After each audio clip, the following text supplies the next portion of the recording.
Okay, the third technique is inner conversations or mental diet. They're both intertwined. We want to make sure that we are speaking to ourselves kindly, in alignment with what we want. I had a habit of speaking to myself very unkindly. And that's because the concept that I have of myself was that I wasn't good enough. And I thought that, how can I make myself good enough? No, what we want to do is we want to start declaring ourselves good enough. And then the ideas where we will be good enough will come to us as we embody that state. So we're going to consciously direct our inner conversations.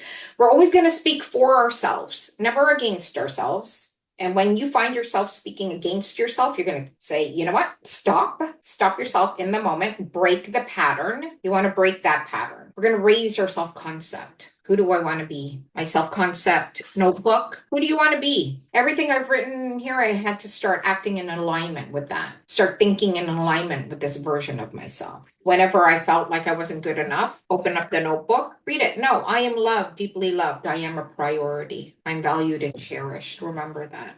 January 2023. My life keeps getting better and better. I'm a gift to this world. My life is so wonderful. I'm excellent at holding the faith, especially during times that seem difficult. I believe in myself and my abilities. I believe that God the Father is paving my way sure. So, inner conversations, you want to invest your thoughts instead of spending them. Every moment is an opportunity where you can invest your thoughts. So, let me give you an example. Like I said, my husband and I invested money in stocks, right? And we wanted to double the amount of money that we had. But when you're dealing with the stock market and you're constantly seeing, so my husband watches the stock market like crazy. He's constantly seeing it go up and down, up and down. So in 3D, the stock is fluctuating. He's listening to people give their theories and an analysis. There's news about the companies we've invested in that come out that can sometimes scare you. And it's natural for you to be in a state of worry. So I'm like, no, I am patient. Things are always working out for me. I am a wonderful stock market investor. I make money in my sleep. The future version of myself, if I had already doubled that amount of money and somebody said to me, ooh, the stock market is dangerous, you could lose a lot of money. What would I say to that person that comes to me with that conversation? I'd be like, you have no idea what you're talking about. I've made lots of money from it.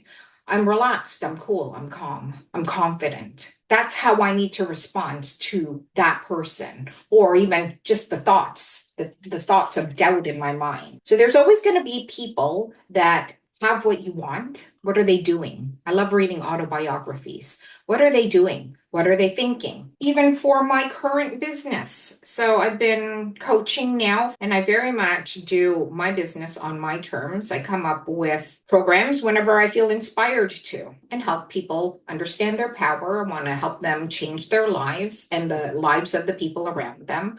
So what do I have to be telling myself every day? And my inner conversations go something like this, and I'm reading from one of my clients. I said to her, this is my inner conversation. So I look at people that have what I want and the people that are doing the things that I want to do. And I tell myself I'm equally as knowledgeable and wise as them. People value my opinions and love the way I explain things with such simplicity. I'm well respected and adored by many. I have a kind heart and want the best for everyone in this world. I help people realize their desires by helping them understand their innate power within. I'm a blessed woman, and people who are just like me discover my work. People who are not afraid of doing the work are attracted to me because I do the work alongside them, and I share my journey. I surround myself with the best people. I bless other people. Like, this is the kind of conversation that I'm having with myself all day, every day. I always tell myself how blessed I am. I always tell myself how good I am. If I have the power of God in me, I can choose any concept that I want to believe. That's what we want to do. Choose from all of the options. And you don't have to have the evidence of that. But if you start feeling into it and start becoming that version of yourself that's living that, you're going to start to feel it. You're going to start to make that feeling familiar. What we want to do is we want to normalize it. When I wanted to become financially free, I would always ask myself, how am I going to normalize this feeling? How am I going to normalize feeling like a millionaire? What do I have to say to myself? Right now, I'm feeling anxious. Okay, what do I need to say to myself? What do I need to believe about myself? Be like a little child. Have fun with it. Use your imaginative faculties. There is a lecture that Neville has called The Four Mighty Ones.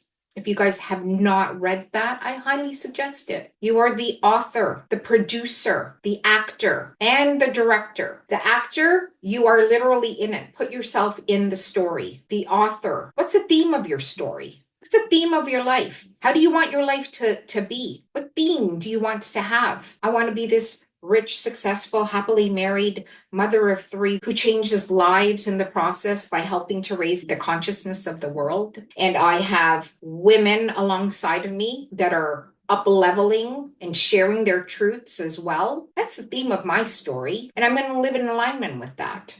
And when I believe that, I attract people and opportunities. When I crowd out the doubt, crowd out the fear. The director part of you, make sure that you're in line and you're sticking to the script. Okay, we have to do that for ourselves. We only meet once a week for an hour. You have to lead yourselves the rest of the time. You have to check in. There's a very big difference with the people that are committed to doing this work, that are committed to improving their lives. How committed are you to changing your life? We have to do the work. We have to change our habits. We are in control. We are the cause of our lives. And we see the effects of it. And the effects are just there as information, confirming who we are. Okay, so 3 techniques for you. That was the scripting, living in the moment, being mindful, practicing living in the end, and then our inner conversations and our mental diet. Practice holding the state through journaling and self-talk throughout the week. Write your life story down. Write your success story as if it's already done. Let's do it. If you want, get yourself a self-concept notebook like I did. Remember, it's our job to put us in our own state, the state that we want to be in. That's our job. Nobody else can do it for us. Script, if you can, hold the state of being, because every technique that we do is for the purpose of making it familiar how we want to feel. Because if you are that version of yourself, that's your normal. The version of ourselves that we are today was once imagined.